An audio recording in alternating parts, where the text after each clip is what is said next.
Très heureux de vous retrouver sur mycephia.com en direct ou en différé. Très heureux de vous retrouver en présentiel pour cette nouvelle édition du Cephia. Et ces conférences, nouvelle conférence avec Sophie de Rênal. Bonjour Sophie. Bonjour. L'impact de la Covid-19 sur les tendances alimentaires et les comportements de consommation. Les comportements, ça a ralenti certains comportements et accéléré d'autres. J'ai hâte d'écouter cette conférence. Sophie, la pandémie qui sévit donc sur la planète, on le sait depuis plus d'un an, n'est pas sans conséquence donc sur notre façon de consommer. Absolument. Donc vous saurez tout d'ici quelques secondes. Bonjour à tous, merci Jérôme pour cette introduction. Ravi de vous retrouver effectivement en présentiel, on avait vraiment hâte. Merci d'avoir fait l'effort de votre côté aussi d'être au rendez-vous. Donc je me présente rapidement, Sophie de Rênal, je suis directrice marketing de Nutri Marketing. On est une agence basée à Paris depuis plus de 20 ans et on veille notamment les tendances, c'est pour ça que je suis là aujourd'hui, que ce soit les comportements de consommation, les attentes, les niveaux de connaissance des consommateurs, mais aussi tout ce qui est nouveaux ingrédients, le CFIA est là pour ça, les nouveaux produits bien sûr à travers le monde, et puis la réglementation, la science, etc. Donc on fait des présentations de tendances, d'études de marché, on guide des tours innovation, il y en a encore un cet après-midi si vous avez raté celui de ce matin. Mais on va donc parler des impacts de la Covid sur les tendances aujourd'hui. Donc rapidement ce que fait Nutri Marketing. Mais juste pour vous dire que cette présentation, vous pouvez la récupérer. Moi, si vous me laissez votre carte de visite à la fin de la présentation, pas de problème, je vous l'envoie après le salon. Donc depuis 25 ans à peu près, on a 5 tendances de fond qui sont là et qui guident le monde de l'agroalimentaire, la praticité, le plaisir, la naturalité, la sincérité et bien sûr la santé. Donc elles s'expriment de différentes façons, elles ont évolué au fil de ces 25 ans, mais elles sont vraiment là de façon très durable et donc c'est vraiment des piliers sur lesquels on peut s'appuyer pour développer des nouveaux produits. Je rappelle que 50% des nouveaux produits que l'on consommera dans 5 ans n'existent pas encore. Ça veut dire que l'innovation, elle est obligatoire. Alors évidemment, 80% des produits lancés ne passent pas forcément la deuxième année, donc c'est un risque. Mais ce qui me paraît encore plus inquiétant, c'est que 80% des projets dans les entreprises restent dans les tiroirs et ne sortent jamais. Donc c'est vrai que pour innover, il faut oser. Et donc, évidemment, on est là pour vous accompagner à oser dans les meilleures conditions possibles, mais il faut y aller, quoi, il faut se lancer. On est notamment partenaire de différents salons comme le CFIA. On travaille aussi pour le CIAL. Et vous voyez ce qu'on écrivait dans le Trends Book du CIAL en 98, donc ça fait quelques années maintenant. Les nouveaux consommateurs est soucieux du rôle de son alimentation sur sa santé, des revendications sécuritaires qui expliquent la recherche de produits naturels et bio, le végétarisme qui fait une percée spectaculaire avec des produits qui affichent fièrement leurs avantages végétariens. L'essentiel, c'est la naturalité des ingrédients, bouleversement des modes de distribution pour satisfaire aux nouveaux modes de vie nomades, la dimension plaisir et le besoin d'une assurance de bonne conduite du fabricant, respect de l'environnement, œuvre caritative, pas d'exploitation humaine, bref, tout ça, c'est tout ce qui nous occupe aujourd'hui aussi. Donc finalement, on est toujours sur les mêmes tendances. Donc, évidemment, la Covid, elle a eu des impacts et comme le disait Jérôme, il y a certaines tendances qui ont été renforcées et d'autres qui ont mis un petit peu entre parenthèses, notamment au moment des confinements. Et donc, il y a eu dans le premier confinement un retour à la maison, à la fois pour se protéger, on va télétravailler. Il y a aussi le divertissement, on parle de home entertainment. Donc là aussi, changement des consommateurs qui vont plus chercher la culture ailleurs, mais qui ont l'habitude d'avoir tout à la maison. Ça va forcément impacter les modes de consommation et on l'a vu notamment dans l'accès à la nourriture, puisqu'on va se faire livrer, on va avoir l'habitude que tout arrive directement à nous. C'était déjà le cas avec le nomadisme. Avant la Covid, 34% de nos consommations en France se faisaient hors domicile et on avait besoin de produits qui nous suivent partout et qui nous arrivent et qui ne restent pas sur un étal d'hypermarché, par exemple, en attente qu'on passe par chance le chercher. Il fallait déjà que le produit arrive directement au consommateur. Et ça a été vraiment renforcé avec la Covid. Alors, avant, c'était que le produit me suive dans mes mouvements, dans la rue, dans mes transports, dans tout ça, qu'il soit disponible partout là où je suis, là où je vais. C'est vrai qu'avec la Covid, c'est plus qu'il soit disponible à la maison. Et on va le voir, il y a une espèce d'externalisation de la nourriture qui se programme. Donc, on a fait plus d'achats locaux, plus d'achats en ligne, bien sûr. Hein, ça a explosé au niveau digital. Des expériences de shopping virtuel, etc. Il y a eu évidemment un impact économique. Donc, sur les 5 tendances dont je vous ai parlé tout à l'heure, bien sûr, on va se rajouter la tendance prix. Comme en 2008 avec la crise économique. On en sortait à peine. On était dans une phase de premiumisation de l'alimentation avec des MDD qui étaient plutôt en baisse, du hard discount qui était en baisse. Et là, évidemment, on est revenu à la case départ avec vraiment 50% des Français ont épargné effectivement. Et on parle aujourd'hui de revenge shopping. Donc maintenant que les magasins sont ouverts, on se lâche et on va tout dépenser. Tant mieux pour l'économie. Mais vous avez 50% de la population, un tiers arrive difficilement à boucler ses fins de mois, 18% sont à découvert systématiquement tous les mois. Et pour eux, manger, le prix va être plus que déterminant, hein, c'est un facteur essentiel. Donc il y a des arbitrages qui vont se faire, et donc de la valeur ajoutée d'un produit. Donc c'est possible le prix, ce n'est pas l'unique décision. Je vous rappelle quand même que les gens se sont battus pour le pot de 1 kg de Nutella à moins 70%. Mais si je prends par exemple, on va prendre la bouteille de cristalline. Je vais l'acheter en pack de 15 chez Leclerc et elle va me coûter quelques centimes. Je vais l'acheter à la gare, dans un distributeur, déjà, ça va être déjà 1,50 €. Et si je vais en boîte de nuit et que je veux de l'eau, ça va me coûter 10 €. Donc pour le même produit, alors j'exagère parce que ce ne sera pas la même bouteille, etc. Mais pour le même produit, je peux mettre quelques centimes et je peux mettre 10 €. Donc il y a la notion de service forcément qui va arriver là-dessus. Et donc voilà, il faut y penser quand vous allez faire des nouveaux produits et de se dire il y a une valeur ajoutée possible malgré la crise, malgré tout ça, parce que c'est quand j'ai envie de ce produit-là, là je suis capable de dépenser plus que en fonction de là où je suis, de comment je consomme, de l'utilité, etc. Donc il y a aussi une rationalisation, on le voit, de l'offre alimentaire avec des offres plus courtes, notamment en GMS et dans les magasins de proximité. Donc impact sur le retail, je vous l'ai dit, montée du hard discount et une marque du distributeur. Et on le voit que ça... On va mettre là encore quelques années à pouvoir revenir à la situation avant Covid. Il y a eu bien sûr de la part des consommateurs un besoin d'empathie très fort, empathie pour soi, mais empathie pour... Alors ça peut être pour les soignants au début, on les a applaudis beaucoup, pour les petits producteurs qui ont perdu leur récolte et qui n'avaient pas les moyens de les avoir, pour le local, pour les restaurateurs, et donc voilà, il faut avoir une empathie, des marques qui devront être réparatrices, et on cherche à moins consommer, à consommer mieux, à faire plus attention à la planète, à faire plus attention aux gens autour de nous, à faire plus attention aux animaux, etc., moins de gaspillage alimentaire, etc. Donc il y a eu aussi cette emphase mise sur tout ce qui est solidarité entre nous. Pas gagné que ça dure, hein, mais pour l'instant, on est encore là-dedans. Donc solidarité. Alors les étudiants aussi, par exemple, hein, Leclerc qui a fait des repas à 1 € pour les étudiants, par exemple. Danone qui a fait un produit Garriguette 2020 parce que ils ont sauvé la récolte des Garriguettes. McCain Burger King. Dès que je vois des patates, c'est McCain. Non, Burger King qui donnait en même temps qu'un menu 1 kg de pommes de terre pour sauver la récolte aussi, enfin pour aider les producteurs, etc. Donc là, il y a eu une multiplication de choses comme ça pour montrer sa solidarité, et donc les gros aidaient les petits. L'impact majeur, alors qui était déjà là avant la Covid, on changeait vraiment l'accès à la nourriture. C'était déjà ça, c'est-à-dire qu'on passait d'un modèle où c'était shopping centrique, donc on allait à l'hypermarché toutes les semaines, tous les machins, et on allait faire toutes nos courses là-bas, et donc tout tournait autour de l'hypermarché. Et on était déjà dans un modèle plus consumer centrique où finalement les produits, encore une fois, ils devaient suivre le consommateur là où il était et non pas attendre que le consommateur aille vers lui. Donc c'est vraiment à vos produits maintenant d'aller à la rencontre des consommateurs. Et c'est encore plus vrai évidemment avec la Covid, puisque les consommateurs sont restés cloîtrés chez eux.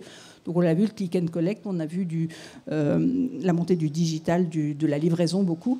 Et là, ils ont gagné le commerce en ligne, ils ont gagné des années en quelques mois finalement. Donc on voit la progression des abonnements par exemple, que ce soit des abonnements des kits repas ou des choses comme ça, du e-commerce qui augmente de presque 30%, le paiement, hein, il n'y a plus de cash parce qu'on a peur de la contamination, donc c'est tout paiement par mobile, etc. Donc il y a vraiment une accélération de tout ça très forte et il y aura un impact forcément. Donc click and collect, hein. Aujourd'hui, le chiffre du drive, 9,2 milliards en 2020, c'était plus de 35% sur une année. Donc évidemment, tout le monde a été chercher ses courses pour éviter d'attraper le Covid en magasin. Plus de 100 000 points de vente français qui proposent de la vente à emporter, notamment les restaurants. Hein, tous les restaurants s'y sont mis. Et tous les restaurateurs vous disent qu'ils vont continuer à proposer soit du click and collect, soit de la livraison. On voit la montée des dark stores, des dark kitchens aussi. Donc dark stores, c'est des magasins fantômes, magasins type GMS qui vont s'installer, enfin des entrepôts finalement, des entrepôts qui s'installent au plus près des consommateurs pour pouvoir vous livrer vos courses en 10 minutes. Et on parle déjà d'externalisation de votre frigo et de vos placards, puisque après tout, si c'est livré en 10 minutes, qu'est-ce que vous avez besoin d'avoir tout chez vous? Donc on va gagner de la place, moins de stockage à la maison. Et donc, en 10 minutes, vous vous faites livrer ce dont vous avez besoin, là, tout de suite, maintenant. Et ça, c'est vraiment... Il y a une bagarre donc là, c'est Getir, mais vous avez Gorillaz, vous avez...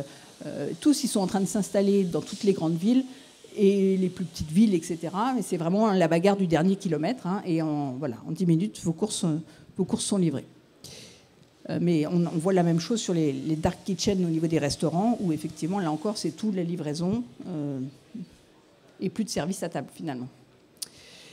Donc, la praticité, mes 5 tendances, hein, je reprends mes 5 tendances. Donc, sur la praticité était déjà un prérequis. Hein. Il fallait des produits qui soient pratiques à trouver, à acheter, à transporter, à recycler, à consommer, à utiliser, à réutiliser, etc.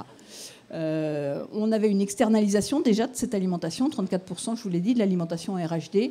Et puis une consommation nomade, c'est où je veux, quand je veux, comme je veux, avec ce que je veux. Voilà, des produits qui devaient suivre le consommateur.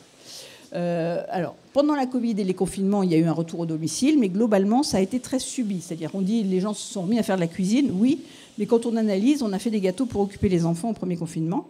Et puis, éventuellement, maintenant, on se fait livrer des kits repas pour faire des choses rapidement. Mais on se rend compte que très vite, dès que les restaurants se sont mis à livrer, dès qu'il y a eu... je ne sais pas si vous avez vu le premier McDo qui a rouvert, il y avait des kilomètres de queue. Très vite, les habitudes qu'on avait prises avant de vouloir de plus en plus manger à l'extérieur ont du moins confié. En fait, vous allez confier votre alimentation à des gens dont c'est le métier. Et on va faire un parallèle entre ma grand-mère, elle faisait ses habits, et puis il y a eu le prêt-à-porter. Et puis ma mère, elle faisait sa cuisine, et maintenant il y a le prêt-à-manger. Et moi, personnellement, comme j'ai pas eu forcément la transmission de la tradition culinaire et de faire les repas et tout ça, ils font ça mieux que moi, c'est sûr. Et ça m'arrange énormément. Par contre, je vais leur demander que ce soit bio, local, frais, varié, équilibré, Nutri-Score A, Mais c'est leur job. De la même façon que vous allez prendre peut-être une femme de ménage, moi ça m'arrangerait d'en avoir une par exemple, et elle fera ça vraiment mieux que moi. Et voilà. Donc c'est ça, j'externalise ça à des professionnels qui savent le faire. Et donc on se rend compte que 94% des restaurateurs qui ont mis en place ce click and collect ou la livraison vont continuer après Covid. Et donc il va vraiment y avoir à la fois, bien sûr, la restauration en salle va reprendre, mais des dark kitchens qui se développent énormément avec des chiffres, des investissements de fou sur ce système-là. Donc voilà, hein, le parallèle entre le prêt-à-manger et le prêt-à-porter. Et donc, 65% des Nord-Américains qui déclarent en avoir assez de cuisiner après le Covid. Et donc, qui voudraient transformer une obligation en aventure. Donc, quand c'est... Voilà, que ce soit les restaurateurs qui leur proposent des choses plutôt que de toujours qu'est-ce que je vais leur faire à manger ce soir, quoi. Et donc, on veut du simple, du bon, du facile, etc. Donc, la Cloud Kitchen ou Dark Kitchen, et vous voyez que même les enseignes type Courte Paille qui ont lancé leur Dark Kitchen pendant le confinement, où là c'est vraiment, voilà, il n'y a plus de... Puisque de toute façon les restaurants sont fermés, on livre, et c'est en France 3,3 milliards d'euros cette livraison de repas. C'est 5% de la restauration commerciale déjà, mais ça augmente de 20% depuis 3 ans, donc ça n'arrête pas, et ça va reprendre forcément. Ça ne veut pas dire qu'on n'ira plus au restaurant, mais quand même. Et là, on voit ce qu'on appelle la distriration, c'est-à-dire que la GMS n'a pas envie de perdre ses parts de marché. Hein. Et donc, qu'est-ce qu'ils font ? Par exemple, 7-Eleven, ils font un bar à l'intérieur du magasin. Et vous avez Walmart, c'est pareil, ils ont installé une dark kitchen à l'intérieur. Et donc, vous commandez vos repas pour le midi et vous faites vos courses d'épicerie et puis vous ramenez le tout à la maison. Et comme ça vous n'avez pas à faire à manger quand vous revenez des courses, par exemple. Donc, il y a une espèce de distriration. Hein, c'est Olivier Dauvert qui nous a sorti ce mot-là et qui est assez juste entre distribution et restauration. Et donc, de plus en plus, on l'a vu aussi pendant le confinement où il y a eu cette solidarité sur certains hypermarchés qui ont proposé à la vente des plats emportés venant des restaurateurs qui étaient autour d'eux, par solidarité pour les aider, etc. Et effectivement, c'est des choses qui ont bien fonctionné. Deuxième tendance, c'est la santé. Alors évidemment, la Covid, la santé, c'était déjà au cœur des préoccupations de tout le monde. Hein. On a tous envie de vieillir en bonne santé, voire de mourir en bonne santé. Donc c'est là que les mauvaises nouvelles commencent. Donc d'abord, tout se passe dans les 1000 premiers jours de la vie, entre le moment de la conception et les 2 ans de l'enfant. Donc c'est foutu pour tout le monde ici. Pensez-y si vous faites des enfants. Et messieurs, rigolez pas parce que les hommes ont un impact fort, les papas ont un impact fort sur leur alimentation avant conception, joue beaucoup sur la santé de leur enfant. Pensez-y aussi. On inclut tout le monde. Néanmoins, sans rigoler, tout ce que vous allez pouvoir faire pour votre santé aujourd'hui va être bénéfique pour vous dans les années qui viennent. Et si en France, on est très fiers de n'avoir une des meilleures longévités de la planète, on n'a que 74% d'espérance de vie en bonne santé. C'était la deuxième mauvaise nouvelle. On est légèrement en dessous de la moyenne européenne. Ça veut dire que vous avez un peu plus d'un quart de votre vie qui va être en moins bonne santé. Et c'est devant nous, hein, c'est pas forcément derrière. Donc voilà. Vous allez passer une bonne journée. Donc, qu'est-ce qu'on cherchait jusque-là ? Donc, plus de diktat nutritionnel. Hein, on nous a seriné des pas de gras, pas de sucre, pas de sel, 5 par jour, machin, pendant des années. On n'en veut plus de ça. On veut une santé plus holistique. C'était déjà le cas avant la Covid, avec des recherches d'alternatives naturellement plus saines. Du healthy snacking, du plus de végétal, de protéines. Hein. Les protéines, on ne sait pas pourquoi, alors qu'on en mange déjà trop. Hein. C'est ce que nous disent les nutritionnistes, en tout cas dans les pays développés. Tout le monde en cherche, que ce soit pour la nutrition sportive, pour la minceur, pour tout ça. Bref, protéines à tout bon, qu'elles soient végétales, animales, d'insectes, de ce que vous voulez. Le gras qui était jusque-là, fallait surtout éviter le gras. Aujourd'hui, on vous dit qu'il faut manger de l'huile, de la noix de coco, de l'avocat, des cacahuètes, des amandes, des machins. C'est ça les super aliments du jour. Bon. Par contre, le sucre, alors ça, celui-là, c'est le méchant du jour. Donc moins de sucre, ça c'est sûr, de partout. On taxe les boissons sucrées. Voilà, c'est l'homme à abattre. Et puis, voilà. Donc tout ça, c'était déjà là. Avec évidemment le Covid, on nous a parlé de morts, de personnes en réanimation, de facteurs de comorbidité, de problèmes d'immunité, de tout ça pendant toutes ces années-là. Alors curieusement, les gens ont eu besoin de réconfort, on le verra après, et donc ont consommé plus de produits gourmands et plus de viande pendant les confinements. Mais globalement, tout le monde a eu peur et tout le monde maintenant voudrait une approche plus holistique, à la fois la santé physique, la santé mentale. Hein. La santé mentale la Covid a fait beaucoup de mal à la santé mentale des gens, et là je pense qu'on n'en est qu'au début. Donc penser à bien-être mental, pas forcément des psychotropes, hein, mais d'avoir des produits qui nous font nous sentir bien. Et donc l'idée étant de vouloir des produits encore une fois plus sains et peut-être avoir une approche vraiment plus holistique, mais mentale et physique. Donc on parle de psychobiotiques, on parle de donc tout ce qui est sur l'axe intestin-cerveau par exemple, le cannabidiol, les choses comme ça.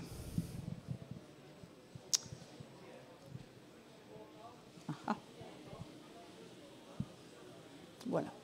Alors évidemment, cette santé, bon, il y a une espèce de cacophonie médiatico, scientifico, tout ce que vous voulez là. Il y a quand même une cacophonie, il faut le reconnaître, hein, parce qu'en fait, personne ne savait rien, mais tout le monde donnait son opinion quand même. Donc, est-ce qu'il fallait un masque? Est-ce qu'il n'en fallait pas? Quel FFP1, FFP2, FFP3? Il fallait 1 mètre ou à 2 mètres? Est-ce qu'il fallait parler? Est-ce qu'il ne fallait pas parler? Est-ce que dehors, on est tranquille? Est-ce que dedans, on est mieux? Enfin, bref.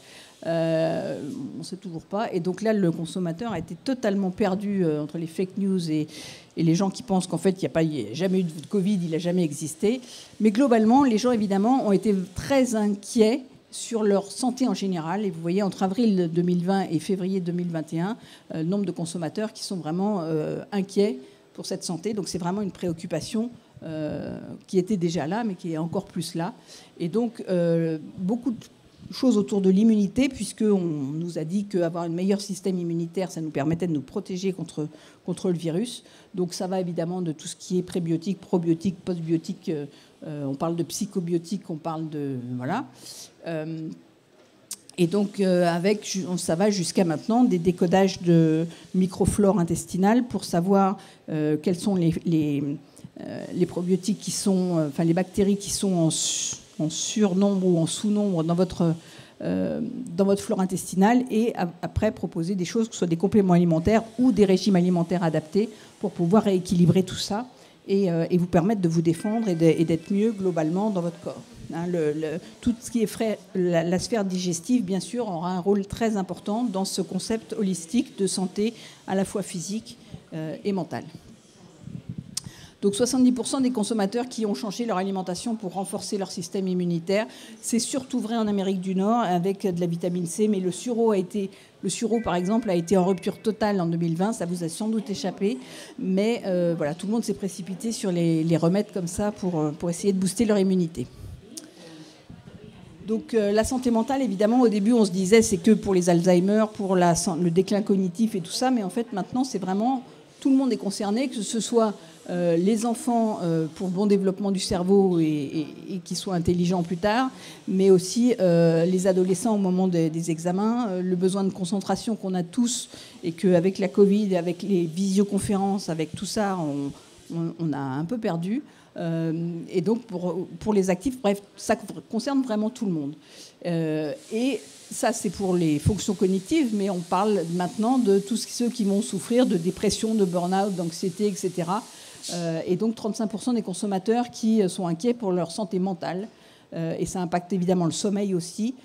Donc tout ça, beaucoup de choses qui sont sorties sur ce type de produit. On parle de plantes adaptogènes, donc qui augmentent la capacité du corps à s'adapter au stress qu'il peut subir. On parle de nootropiques, donc c'est des choses qui vont booster les performances mentales et cognitives. Et donc c'est souvent des extraits végétaux, et notamment beaucoup dans la pharmacopée indienne, comme l'ashwagandha, des choses comme ça, beaucoup de champignons aussi pour ça. Et bien sûr, tout ce qui est cannabidiol, qui est... en ce moment, la réglementation européenne n'est pas très claire sur le cannabidiol, et surtout la France n'est pas d'accord avec l'Europe, mais ça devrait rentrer dans l'ordre. Donc évidemment, mieux manger, on va chercher à rééquilibrer son alimentation, donc plus de végétaux, moins de produits animaux, plus de fruits, de légumes, plus de protéines, comme je vous l'ai dit. Et voilà, 76% des consommateurs qui cherchent à avoir une alimentation plus saine. Alors là, je mets tout de suite le bémol, toujours un gap entre ce que je voudrais faire et ce que je fais vraiment. Si je reprends l'année 2020 en France, sur les 10 produits qui ont été les plus vendus hors boisson, c'est Ricard qui gagne, hein, mais en produits alimentaires, hors boisson, dans les 10 produits qui ont fait le plus gros chiffre d'affaires, vous avez 5 produits Nutella. Le premier, c'est le pot de 1 kg. D'accord ? Donc, je veux ma santé, mais bon, c'est des choses sur lesquelles on ne discute pas. On a eu besoin de réconfort. Ricard et Nutella, c'est parfait. Donc mieux manger, c'est effectivement des choses, alors que ce soit pour les seniors, pour les enfants, on va mettre du chou-fleur à la place du blé pour des crackers, pour des pizzas aussi, de la pâte à pizza. On va rajouter beaucoup de fruits, de légumes dans les gaufres, dans les gâteaux, etc. Et des gros comme Mars, par exemple. Évidemment, la barre Mars, on fait un peu mieux au niveau santé, mais ils ont choisi plutôt que de reformuler leur bar, qui est quand même iconique, c'est un peu comme Nutella ou Coca ou ce que vous voulez, eux, ils ont choisi de racheter des sociétés qui faisaient des bars, soit de céréales, soit donc en général avec très peu d'ingrédients, mais avec des fruits à coque et tout ça, et donc qui sont plus saines naturellement. Alors, impact sur le développement durable. Donc on était quand même bien parti dans le développement durable. Il y a la COP 21, le programme Farm to Fork de l'Union européenne. On était beaucoup sur des emballages durables, moins de gaspillage alimentaire, le bien-être animal. Enfin, là, on était bien parti. Évidemment, pendant la Covid, on a vu des petits paradoxes avec le retour de l'aseptisation, le retour du plastique, notamment pour les fruits et légumes en vrac, pour protéger. Et donc la santé de la planète est passée quand même si on était tous très contents de pouvoir voir des canards dans la rue et tout ça, on a quand même cherché à se protéger d'abord avant la planète. On a revu, vous voyez les mochis par exemple qui étaient en vrac, on les a remis avec un emballage. Mais globalement, ça c'est très ponctuel.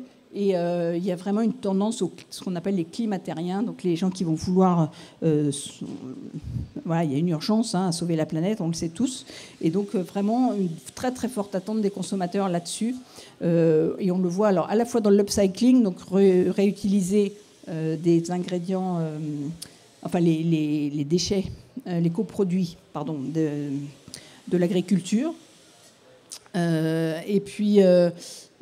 toute cette tendance que je vous disais, One Health, pour pouvoir mettre tout le monde dans à égalité, c'est-à-dire on veut sauver notre santé à nous, bien sûr, mais on veut pour ça, il va falloir sauver notre planète, il va falloir sauver les animaux et, encore une fois, sauver les végétaux. Alors, ce que je disais ce matin, moi, je vais monter un mouvement de défense du bien-être végétal. On sait sur certains livres, notamment il y a eu un best-seller en Allemagne, que les arbres se parlent entre eux, sont très solidaires entre eux, protègent leurs petits, etc. Il n'y a pas de raison qu'on ne les défende pas non plus. Donc le développement durable, c'est 71% des consommateurs qui se sentent plus concernés par ça. On va faire plus attention à tout ce qui est lié à l'environnement. Et donc... Bon, encore une fois, toujours un gap entre ce que je dis et ce que je fais. Mais on le voit, pour la première fois, je crois, en 2021, les ventes de voitures électriques en France ont dépassé celles du diesel. Et ça a été vraiment une accélération liée au Covid, parce que ça aurait dû arriver que dans quelques années. Et là, vraiment, il y a eu... tout le monde en a profité pour aller dans le bon sens. Donc, qu'est-ce que les consommateurs souhaitent? Ils veulent réduire les émissions de carbone, le réchauffement climatique, moins de plastique, ça c'est un grand sujet évidemment. Le gaspillage alimentaire, la déforestation, enfin tout ça c'est lié de toute façon. Le bien-être animal, l'environnement en général, la pollution. Alors la pollution de l'air, la qualité de l'air, ça va être aussi un vrai sujet, que ce soit à la maison ou à l'extérieur. Et donc... Bienvenue, Jérôme. Merci, je suis de retour. Et donc, voilà, il y a la qualité de l'air et tout ce qui va pouvoir être... on le sait, il y a beaucoup de décès liés à ça, la pollution, etc. Donc, on a vu tout ce qui est vélo électrique de plus en plus. Alors, tout ce qui est upcycling, bien sûr, on va utiliser des coproduits de végétaux souvent pour faire des chips, pour faire des snacks. Vous avez un des 3 nominés dans la catégorie ingrédients dans le hall 4, c'est un produit à base de racines d'endives. En fait, donc c'est des producteurs d'endives. Ils vous vendent déjà les endives et ils se demandaient quoi faire avec les racines. Et donc, ils ont fait un substitut de viande, enfin une base pour substitut de viande avec ça. Et donc, c'est à la fois meilleur pour la planète puisque c'est végétal et puis ça permet de réduire le gaspillage alimentaire. Et puis, vous avez l'application Too Good To Go, Cocorico, qui se lance aux États-Unis. Que vous connaissez sans doute, ça vous permet de récupérer chez les commerçants les invendus du soir à moins cher et éviter que ça passe à la poubelle. Le vrac. Alors le vrac pendant le confinement, typiquement, c'était vraiment en train de se développer avant le confinement. Avec le confinement, tout le monde a eu peur et a repris des emballages, des produits avec des emballages. Et puis, c'est de nouveau reparti à la hausse avec les grandes marques qui s'y mettent. Récemment, il y a Michel et Augustin, mais vous avez Panzani, Kellogg's, ça fait un bar à céréales, etc. Et donc, ça, c'est l'idée de pouvoir amener des contenants réutilisables pour refueler. En fait, ça existait déjà dans les parfums et donc maintenant ça arrive aussi en alimentaire. Enfin, c'était déjà dans les magasins bio, hein, mais ça se généralise. La tendance végétale. Donc, c'est évidemment, il y a une espèce de consensus. Hein, c'est bon pour la planète, c'est bon pour les animaux, c'est bon pour la santé. Donc là, allons-y. Mais pendant la Covid, comme je vous le disais, on est revenu à une consommation de viande. Donc, le nombre de flexitariens, donc les gens qui réduisaient leur consommation de viande, a baissé. Et on s'est remis vraiment, là aussi, pour des questions de réconfort aussi, pour se rassurer. Mais cette tendance-là, cette petite parenthèse Covid, elle est vraiment limitée, puisqu'on voit que le végétal repart à la hausse. Ça reste une niche, hein, c'est-à-dire qu'on attend que ça atteigne 10% du marché de la viande dans les années à venir. Donc c'est vraiment encore une niche. Aujourd'hui, tout le monde en parle, il y a un buzz médiatique, on voit une multiplication des innovations là-dessus, mais en termes de chiffre d'affaires, ça reste vraiment, pour l'instant en tout cas, une niche. Mais de plus en plus, on voit que ça se développe. Donc il y a 74% des... Enfin là encore, hein, dans le déclaratif, on est à fond dedans, on dit qu'on va manger moins de viande. Par contre, ce qu'on se rend compte, et ça c'est une étude qui nous vient du distributeur suisse Coop, en Suisse, il y a plus de 50% de flexitariens. Enfin, c'est un des pays qui est le plus en avance là-dessus. Et donc, le distributeur Coop, qui est le plus important du pays, a demandé à ses consommateurs, a fait une étude sur les consommateurs de ce type de produit. Et il s'est rendu compte qu'en fait, les consommateurs étaient substitutariens. Encore un nouveau mot à apprendre, après les végétariens, les véganes, les flexitariens. Et le substitutarien, c'est vraiment pour varier son alimentation, pour répondre à la question, qu'est-ce que je leur fais à manger ce soir ? Et lundi, ce sera saucisse purée, et le mardi, ce sera steak végétal avec des petits pois. Et les substitutariens, ils vont encore plus loin, c'est-à-dire qu'ils vont consommer leur steak végétal avec de la mayonnaise, qui n'est donc pas végétale. Donc, c'est vraiment pas pour des questions forcément de végétal, mais c'est pour varier l'alimentation. Ça résout une partie de mon problème. Et donc, il y a toute une part de ce marché-là qui est fait par des gens qui sont plutôt substitutariens. Le gros frein à cette tendance du végétal, c'est évidemment le goût, avec 35% des consommateurs qui trouvent que c'est fade et que ça ne vaut pas de la viande. Hein. Là-dessus, moi, je partage cette opinion personnellement. Là, les beaux jours arrivent en France. Je pense que vous avez dû voir tous les barbecues refleurir. Et ce n'est pas forcément des saucisses végétales qu'on met dessus. Et donc, il y a des nouvelles générations d'alternatives végétales qui se développent en essayant de traduire ce problème de goût, avec le paradoxe que, je vous rappelle, on veut du clean label, on veut du moins transformé, on veut du moins d'ingrédients. Un steak Herta, c'est 25 ingrédients par rapport à un steak de bœuf qui en est un. Hein. Donc il y a toute cette notion-là qui arrive en même temps, un paradoxe de plus. Donc, bon, ça, c'est... Je vous laisse regarder si vous souhaitez tout le nombre de flexitariens et le pourquoi. C'est d'abord pour ma santé, bien sûr, mais ça va être aussi, encore une fois, par variété et par besoin de sauver la planète. Alors, on va distinguer le côté des riz alternatives. Là, vous avez en plus les problèmes liés au lactose et à l'intolérance au lactose. Et donc, il y a finalement, ce marché-là est beaucoup plus important que le marché des substituts de viande, avec au départ beaucoup de choses autour du soja. Le soja, il est allergène, il peut être potentiellement OGM. Donc maintenant, on est passé notamment au lait d'avoine aux États-Unis. Hein, c'est devenu pas d'avoine, pardon, d'amande. Qui est devenu le premier ingrédient utilisé pour les alternatives végétales aux États-Unis. Et puis après ça, vous avez ici, encore une fois, beaucoup d'avoine, mais de riz. Alors on utilise beaucoup les fruits à coque, type les cajous, pour faire des substituts de fromage, de l'huile de coco. Enfin voilà, c'est pas forcément plus. Encore une fois, c'est moins clean, c'est moins naturel. En ce qui me concerne, ça a moins le goût de fromage. Pour les Français, ça va être peut-être un peu plus compliqué, mais en tout cas, voilà, la tendance, elle est là. Et voilà, pour les substituts de viande, vous voyez que la variété, après la santé, c'est la deuxième raison pour laquelle j'achète ces substituts de viande. Et là, alors viande et poisson, hein, puisqu'il y a des substituts de thon, de homard, de tout ce que vous voulez, qui ont été développés, et partout dans le monde. Alors, tendance locale. Le local, c'était... alors, tout au début, c'était pour réduire les émissions de gaz, donc c'était une idée de développement durable, de faire attention à la planète. On réduisait les émissions liées au transport des marchandises. Avec la crise de 2008, il y a eu un volet social. Je vais défendre les petits producteurs autour de moi. Hein, je vais être solidaire avec eux. Et puis après, ça a été aussi pour me rassurer de savoir d'où ça venait, parce que évidemment, avec toutes les crises sanitaires, on met de la viande de cheval dans mes lasagnes, etc. Donc je veux vraiment savoir d'où ça vient. Maintenant, je me intéresse à ça. Et puis finalement, les artisans sont évidemment bien plus sympas que les gros méchants industriels. Et dès qu'Élise Lucet nous fait un petit prime là-dessus, évidemment, ça ébranle toutes les filières. Pendant le Covid, il y a eu effectivement le soutien aux producteurs, un peu comme en 2008, c'est-à-dire vraiment pour les aider à s'en sortir de tout ça. Et puis, après Covid, évidemment, il y a la démarche Farm to Fork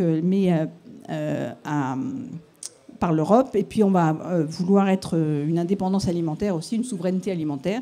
Donc évidemment, il y a des filières qui sont en train de se refaire sur le local. Il y a une attente de la part des consommateurs, mais je vous rappelle qu'il n'y a que 50% des consommateurs qui ont éventuellement les moyens de leur politique et d'acheter du local, du bio, du durable, du meilleur pour leur santé, etc. Hein. Les 50 autres pourcents, aujourd'hui, ils vont ramer pendant encore quelques années. Donc le local, c'est... donc 86% des Français qui ont changé leurs habitudes alimentaires pour avoir justement cette consommation plus locale. Et encore une fois, dans mon externalisation, hein, je vais demander à mes restaurants d'utiliser des produits locaux, je vais demander à mes industriels d'utiliser des produits locaux, et du reste, vous le voyez de plus en plus dans les produits, hein, c'est le blé vient de France, les œufs de plein air de France, le quinoa est d'Anjou, là on a un piment de Provence, ou un citron de Menton, enfin voilà, hein, de plus en plus on va mettre ça en avant pour pouvoir voilà, juste savoir d'où ça vient en fin de compte. Hein.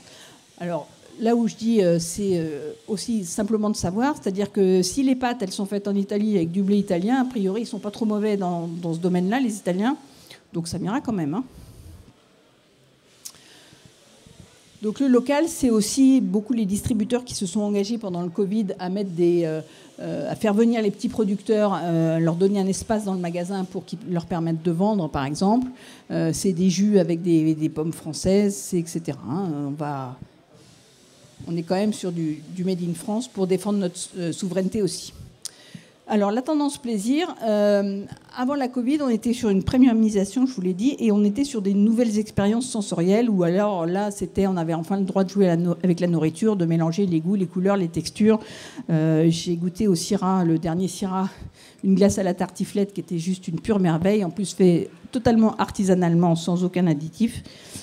Et là, vous aviez la tartiflette en bouche glacée, c'était sympa. Sympa. Ils avaient l'huître, ils avaient foie gras, ils avaient rosé pamplemousse, enfin tout. Donc vraiment c'était ça, quoi. On se lâche et on fait des trucs un peu fun. Avec la Covid, on a eu donc besoin de réconfort beaucoup, hein, 2,5 kg pris en moyenne par les Français au premier confinement. Et donc on retourne de la gourmandise, des snackings le soir devant la télé, devant Netflix. Hein, on se fait un petit... Voilà. Et du reste, c'est... Ben & Jerry's, je crois, qui a sorti une glace qu'ils ont appelée Netflix Night, ou je ne sais plus, enfin bref, soirée Netflix. Je vous l'ai dit, 5 produits Nutella dans le top 10 des produits les plus vendus en 2020. Et dans les nouveaux produits lancés, les meilleurs lancements de ces 5 dernières années, c'est également des produits de Ferrero, que ce soit le Nutella Be Ready, le Kinder Cards l'année dernière, les glaces Ferrero, je ne sais pas lesquelles, enfin bref, à chaque fois, c'est eux qui gagnent. De toute façon, à la fin, c'est Ferrero qui gagne, comme on dirait. Et donc, après Covid, ce plaisir va revenir au cœur de l'équilibre alimentaire. Hein. Je vous parlais tout à l'heure de santé holistique, mais le plaisir en fait partie. C'est ce que disent aussi les nutritionnistes. Et donc, il faut arrêter de se faire du mal pour vouloir se faire du bien. Il va falloir plutôt se faire du bien pour se faire du bien. Voilà. Je crois que j'ai fini, mais je n'ai pas fini. Hein. Il nous reste 5 minutes pour les questions. Hein. Ah. Bon, alors je vais accélérer. Je parle beaucoup trop en fait. Tu parles bien. Oui, mais beaucoup trop. Et donc un tiers des Américains ont mangé plus de snacks, par exemple, pendant toute cette période. Et globalement, voilà, il y a ce que je voudrais faire, c'est de manger mieux et plus sain. Et ce que je fais vraiment, c'est que j'achète quand même des choses j'en avais besoin pour ma santé physique et ma santé mentale. Alors rapidement, la naturalité, on était sur du clean label, du bio, du moins transformé, du sans résidus de pesticides. On a vu tous désinfecter. Au début, premier confinement, on a désinfecté les courses à l'eau de Javel. On a fait n'importe quoi. Bref, on ne savait pas. Un tiers des Américains ont plus lavé leurs aliments pendant les confinements, etc. Bon. On revient à... Là, c'est vraiment... On va revenir à des choses beaucoup plus simples, moins transformées. Là encore, hein, on affiche le nombre d'ingrédients. Maintenant, je ne sais pas si vous avez vu, Nestlé a fait des tablettes de chocolat avec 3 ingrédients, voire que 100% cacao en utilisant maintenant la pulpe à la place du sucre. Donc on est vraiment dans cette tendance-là. Moins d'additifs, bien sûr. Donc des gens qui veulent des choses avec des allégations naturelles, hein, 70% des consommateurs. Donc on ne veut plus d'additifs, mais au-delà de ça, il faut que votre produit soit simple, avec des procédés qu'on connaît, moins transformés, plus bruts, etc. Bon, on va passer rapidement, sinon il va gueuler, Jérôme. Donc voilà, on affiche le nombre d'ingrédients. Vous avez vu sans doute la pub Liebig qui remercie les Français de leur avoir fait changer leurs recettes et d'avoir retiré les additifs et d'avoir fait moins de sel, d'avoir ajouté des légumes. Donc voilà, on écoute les consommateurs, on le dit, regardez, on vous a écouté et on vous développe des produits exprès pour ça. Rapidement sur la prospective, je vous l'ai déjà dit, on va parler de One Health, c'est-à-dire que d'avoir une seule santé pour tout le monde, les humains, les animaux, les végétaux, la planète, et essayer de faire des choses. Tout est lié. Ça, c'est un diagramme de l'INRAE.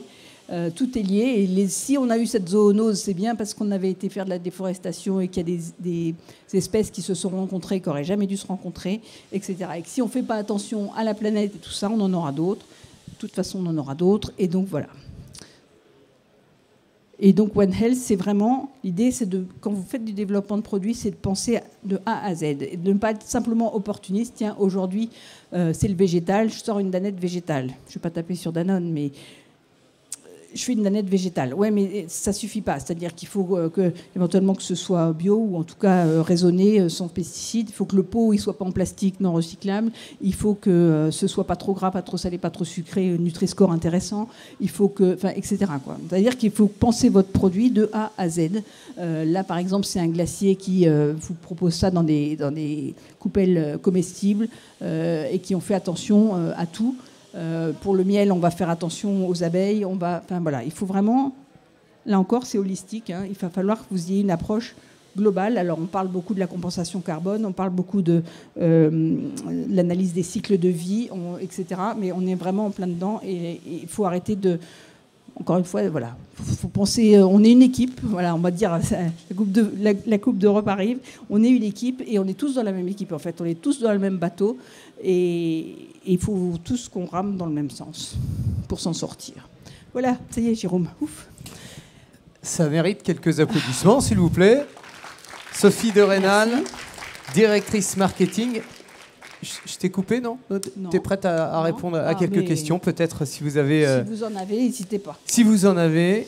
Je rappellerai juste que donc, si vous voulez la présentation, vous me laissez une carte de visite, vous m'envoyez un mail et après le salon, sans problème, je vous l'envoie.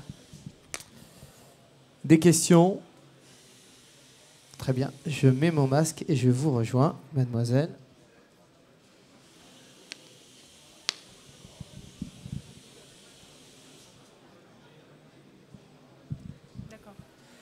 Merci pour cette présentation très détaillée. Moi, je me posais une question. Est-ce que vous avez vu des disparités dans cette analyse entre les métropoles et les régions rurales, où on n'a pas forcément tous les systèmes d'approvisionnement que vous avez évoqués? Merci. Alors, vous avez complètement raison. Alors, notamment Dark Kitchen, Dark Store, tout ça, c'est très urbain. En France, on est plus de 80% d'urbain. Donc évidemment, dans les zones rurales, vraiment, moi je viens de la Creuse, Creuse profonde, je vois bien ma sœur, elle élève ses moutons bio et elle est presque en autonomie, en autarcie, voilà. Donc bien sûr, c'est des tendances générales. Aujourd'hui, dans le monde, il y a 56% d'urbains et on en attend plus de 70% dans les années qui viennent. Donc les gens vont devenir urbains et effectivement, cette façon de donc externalisation de la nourriture, etc. Ça n'empêche pas que vous avez effectivement des gens qui ont recommencé à cuisiner avec le confinement et qui vont continuer, et qui sont contents avec ça, et qui vont aller prendre leurs légumes bio plus souvent, et qui vont, et tant mieux. Enfin, je veux dire, encore une fois, c'est l'externalisation de l'alimentation, elle ne va pas concerner tout le monde. C'est des grandes tendances de fond. J'aurais pu vous parler aussi de mais j'ai pas le temps, de la viande in vitro qui arrive, des insectes qui arrivent. Enfin, vous voyez, demain, on va avoir, avec la digitalisation qu'il y a, demain, tout va être connecté dans votre maison. Vous allez dire OK Google, commande-moi de quoi faire une blanquette, et puis il se débrouillera avec ça. Enfin, vous voyez, il y a tout ça, et ça, à la limite, à un moment donné, le monde rural va... Enfin, je suis pas sûre qu'il y aura une complète dichotomie, polarisation entre les deux, quoi. Ça se rejoint. On voit les magasins de proximité qui étaient très urbains, mais ils sont pareils maintenant en zone rurale. Vous avez des petits commerces qui ont moins de références, mais qui sont là ouverts plus longtemps et qui permettent... Voilà, mais vous avez raison, il y a quand même un gap entre les deux. Enfin, je peux pas parler 100% des consommateurs. Si on vous interroge là aujourd'hui, vous allez être tous différents, bien sûr. Il y a la personnalisation de l'alimentation, de la santé, etc., qui arrive aussi, séquençage de l'ADN. Enfin, moi, je peux tenir tout le temps du CFIA, hein, mais Jérôme ne veut pas. Oui, je le constate. J'espère que la réponse de Sophie vous convient. Est-ce que vous avez une autre question ? La dernière. Je crois que tu étais synthétique. Hein ? Oui. Presque. Presque. Mais je suis bavarde. Je le sais, je suis bavarde. Merci Sophie. Merci en tout cas encore une fois d'être venue, et profitez bien du salon, il y a plein de trucs à voir, franchement. Merci Sophie de Rénal, directrice marketing Club PAI. Merci à vous. On est très heureux d'entendre des applaudissements en direct. Je ne sais pas si vous avez le même sentiment que nous, que vous soyez en direct ou en différé. Avant de vous lever dans un instant, on va quitter nos amis du live. On va se retrouver dans quelques instants pour la prochaine conférence. Rendez-vous dans un petit quart d'heure maintenant pour une nouvelle conférence. Le CEFIA continue et les conférences aussi. À tout de suite.